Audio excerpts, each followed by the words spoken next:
ફેક્ટરીમાં ઇલીગલ ફટાકડાનું ઉત્પાદન થતું રહ્યું તો ત્યાં સુધી સ્થાનિક પોલીસ પ્રશાસન શું કરતા હતા?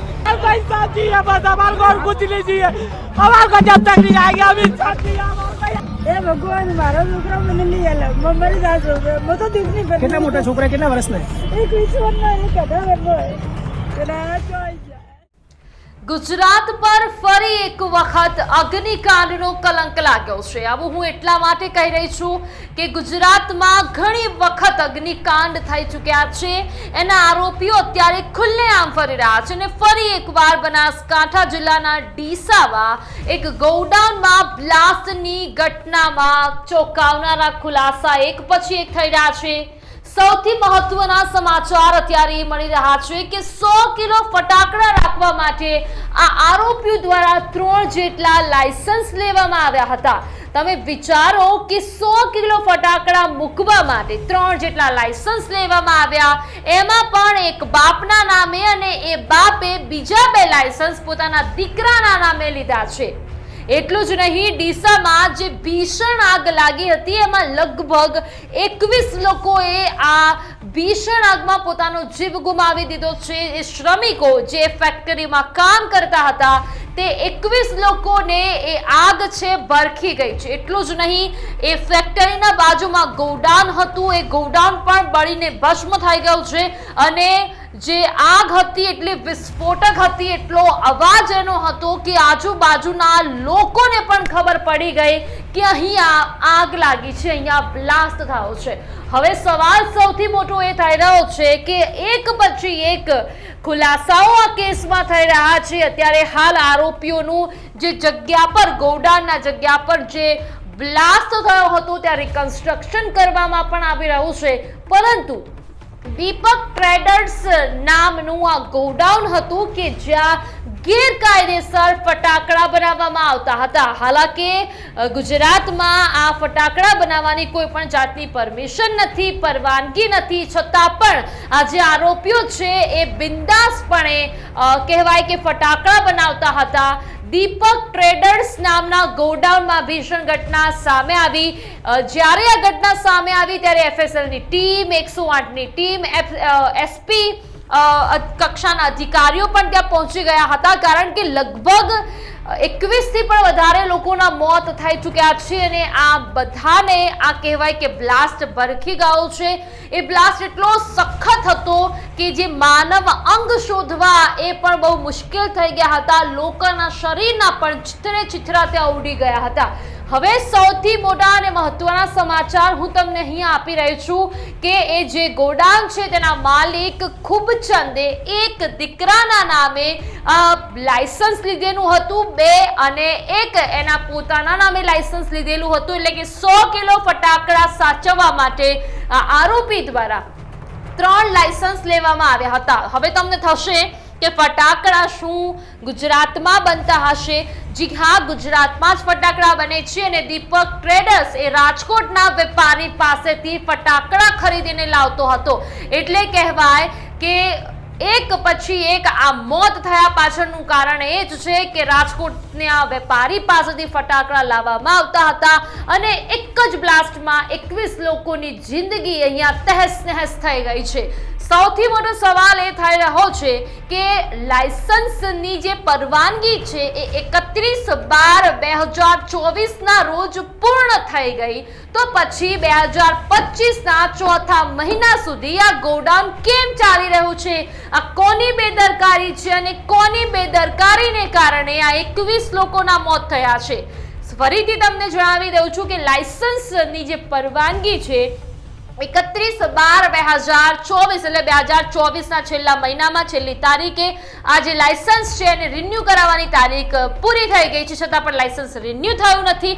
પરંતુ આ જે ગોડાઉન છે, આ ફેક્ટરી છે, ધમધમી રહી છે. એટલું જ નહીં, બ્લાસ્ટ વખતે 30,000 કિલોથી વધુ દારૂ ગોળો મળી આવ્યો છે. તમે વિચારો ગુજરાતમાં કેટલી હેવાનિયત છે અને ડીસામાં આ લોકોને ખબર નથી કે પોતે પૈસા કમાવાની લાલચમાં લોકોનું જીવન લઈ લે છે, લોકોના પરિવારોને રઝળતા કરી દે છે. આ સાથે તમને થશે કે ફક્ત ડીસાનો જ કિસ્સો છે? ના ભાઈ ના, ડીસા પહેલા પણ આરોપીઓ આ પ્રકારનું કાંડ કરીને આવ્યા છે. એમપીના હરદાનીમાં વિસ્ફોટ થયો હતો, જે પ્રમાણે ડીસામાં થયો છે એ પ્રમાણે જ વિસ્ફોટ એમપીના હરદાનીમાં થયો હતો.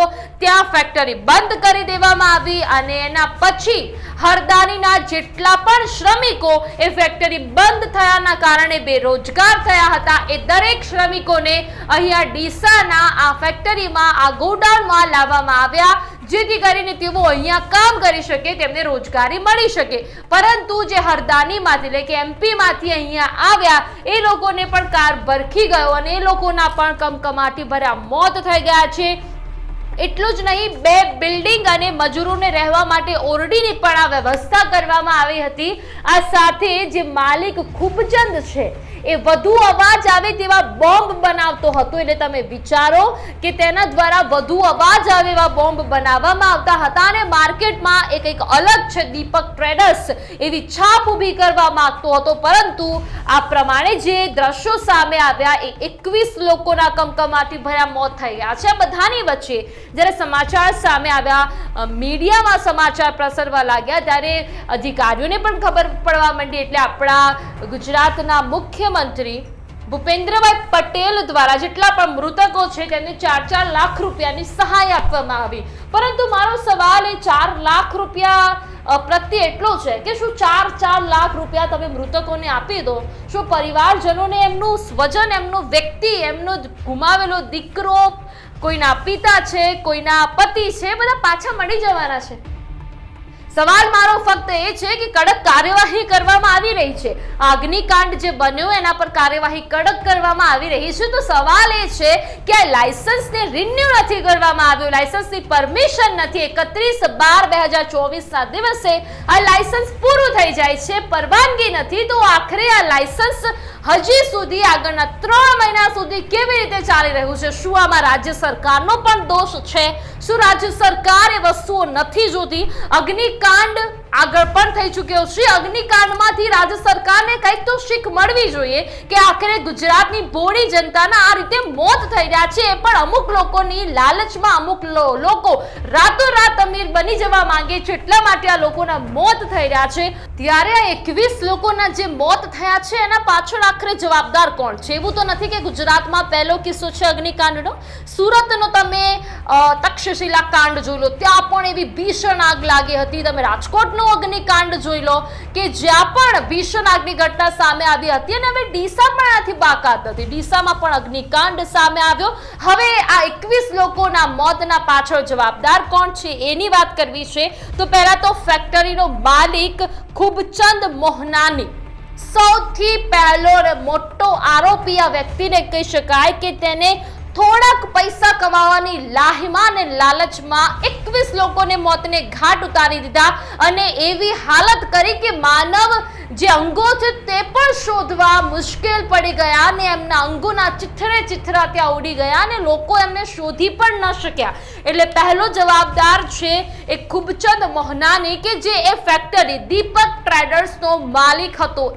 એના પછી પ્રવીણ માળી કે જે સ્થાનિક ધારાસભ્ય છે.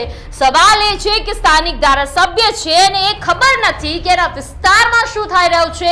એના વિસ્તારમાં આવી ગેરકાયદેસર ફેક્ટરી ધમધમી રહી છે ને ત્યાંના ધારાસભ્યને વસ્તુની ખબર નથી. પોતાના વિસ્તારમાં ફેક્ટરીને એને તપાસ ના કરાવી એ પણ એટલો જ ગુનેગાર છે જેટલો એ માલિક ગુનેગાર છે, જેટલા એ માલિક 21 લોકોના મોતનો કહેવાય કે મોત કર્યું છે એવા આ પણ એક હત્યારા તરીકે જ સાબિત થઈ શકે એમ છે.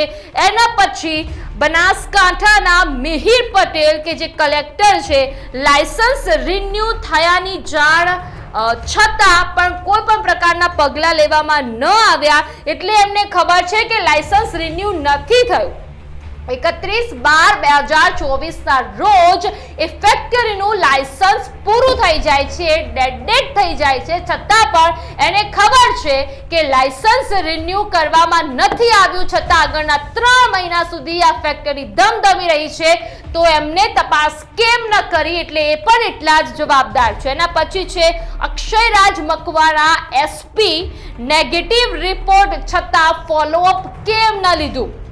નેગેટિવ રિપોર્ટ એટલા માટે કારણ કે એમની પાસે લાયસન્સ નથી, અને લાયસન્સ નથી એમને ખબર છે છતાં પણ કોઈ પણ પ્રકારનું કામગીરી કરવામાં ના આવી. હવે તમને એટલી ખબર હોવી જોઈએ, આપણે ગુજરાતની જનતા છીએ એટલી ખબર હોવી જોઈએ કે જ્યાં પણ આવી કોઈ ફેક્ટરી છે, આવું કોઈ ગોડાઉન છે, તો 600 મીટરના અંતર સુધી રહેણાંક વિસ્તાર ન હોવો જોઈએ. તો આ પ્રકારની તકેદારી પણ અધિકારીઓ દ્વારા રાખવામાં આવી નથી. અહીંયા આ ફેક્ટરી છે અને આગળ જતા ત્યાં રહેણાંક વિસ્તાર છે, એટલે લોકોને શું હાલત થઈ તમે જોઈ શકો છો. એના પછી નેહા પંચાલ કે જેઓ SDM છે, લાયસન્સ રિન્યુ ન હતું છતાં પણ તપાસ ન કરી.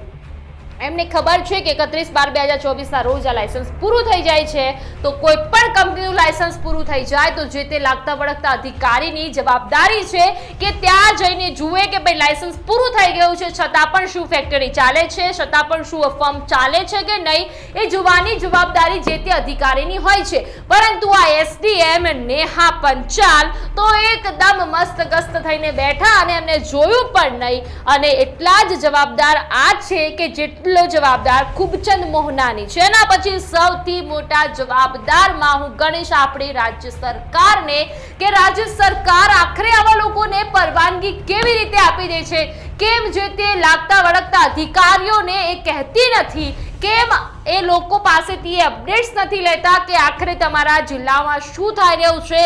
અને ત્યાંના ધારાસભ્ય પણ આમાં જોવા મળી રહ્યા છે. આ બધા જ 21 જે લોકોના મોત થયા છે તેના જવાબદાર છે. આ સાથે ડીસા અગ્નિકાંડ પર મંત્રી ઋષિકેશ પટેલે પણ સૌથી મોટું નિવેદન આપ્યું કે ફટાકડા સ્ટોરેજની આ જગ્યા પર ઘટના બની છે, તેમ ફટાકડા સ્ટોરેજનું લાયસન્સ રિન્યુ કરવાની અરજી કરી હતી. 31 ડિસેમ્બર 2024 રોજ લાયસન્સ એક્સપાયર થઈ ગયું છે. ફટાકડા સ્ટોરેજનું લાયસન્સ રિન્યુ કરાયું ન હતું. સુરક્ષા ઉપકરણોના અભાવે લાયસન્સ રિન્યુ ન કરાયું. ફટાકડા સ્ટોરેજમાં લાયસન્સ વગર જ શરૂ કરી દેવામાં આવ્યું હતું. 2 લોકોની પોલીસે અટકાયત કરી લીધી છે. ફેક્ટરીના માલિકને હાલ કહેવાય કે તપાસ શરૂ કરવામાં આવી છે. આખરે આ બધું થઈ ગયું. જે આરોપી છે પકડાઈ ગયો એ ખુબચંદ, જે માલિક હતો દીપક ટ્રેડર્સનો, એ પણ પકડાઈ ગયો છે. એનો દીકરો પણ પકડાઈ ગયો છે જેના નામે લાયસન્સ લેવામાં આવ્યા હતા. બધું જ થઈ ગયું. જે મૃતક પરિવારજનો છે એમને પણ 4-4 લાખ રૂપિયાની સહાય આપી દેવામાં આવી. હવે સવાલ સૌથી ફક્ત અને સૌથી મોટો એ છે કે આ 6 લોકો જે મેં ગણાવ્યા છે, ચલો રાજ્ય સરકારને હું દોષ નથી આપતી, પરંતુ રાજ્ય સરકારે તકેદારી ન રાખી એના કારણે તો આ બીના બની છે. શું આ 5 જેટલા SDM, SP, કલેક્ટર કહેવાય કે જે માલિક છે અને જે ધારાસભ્ય છે એના પર કોઈ એક્શન લેવામાં આવશે કે કેમ? હાલાકી અત્યારે રિકન્સ્ટ્રક્શન પણ ચાલી રહ્યું છે. જે આરોપી છે તેને સ્થળ પર લઈ જઈને બધી પૂછતાછ કરવામાં આવી રહી છે. એટલે આખરે ઘણા સમય બાદ કોઈનું રિકન્સ્ટ્રક્શન જોવા મળ્યું છે કે ચલો કોઈ એક આરોપીને બજાર વચ્ચે લાવીને રિકન્સ્ટ્રક્શન કરવામાં આવી રહ્યું છે. હવે ફક્ત આ કિસ્સામાં જોવાનું એ રહેશે કે જે મૃતક પરિવારજનો છે એમને 4-4 લાખ રૂપિયાની સહાય તો કરી દેવામાં આવી છે, પરંતુ શું એ મૃતક પરિવારજનો એમના સ્વજનોને ભૂલાવી શકશે?